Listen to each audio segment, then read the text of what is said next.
So, give us the history, give us why they're doing this. Yeah, this is actually the biggest change we've seen since 1999, when it first really cleaned up the logo. It first decided on the four key colours, blue, red, yellow, green, of course. And what's actually the same, the four colours are the same, but what's changing is bye-bye the font. The font is now far simpler. It's sans serif, as they call it, taking a leaf out of Apple or Yahoo's books to keep the font size type simpler. It can be therefore scaled down to smaller sizes and also display on lower bandwidth connections. Here are two of the reasons.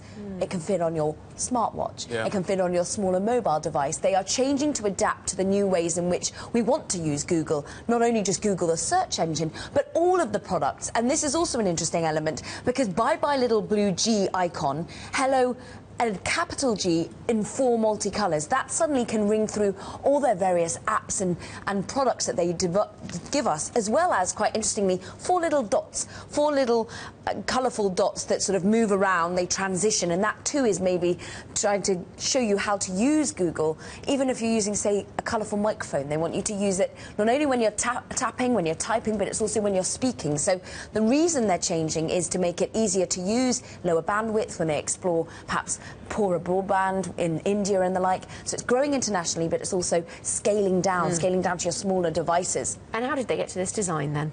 I'm sure there was a lot of money spent on choice of font. Hundreds of people involved as well, and they call it a sprint. It's a tech jargon for basically some very intense work-based project that initially kicked off earlier this year in New York. They brought together hundreds of designers really to start catalysing this sort of change. So they gathered in New York. It was a week-long sprint, as I say. But interestingly, it's come just after their major restructuring as a corporate as well. And remember, they've now got a parent company, Alphabet. The new logo of Google actually is rather similar to Alphabet's logo as well. So suddenly you're making the parent company and then the company that, of course, you and I will interact with on a daily basis far more interlinked and seamless. So you've got more consistency there.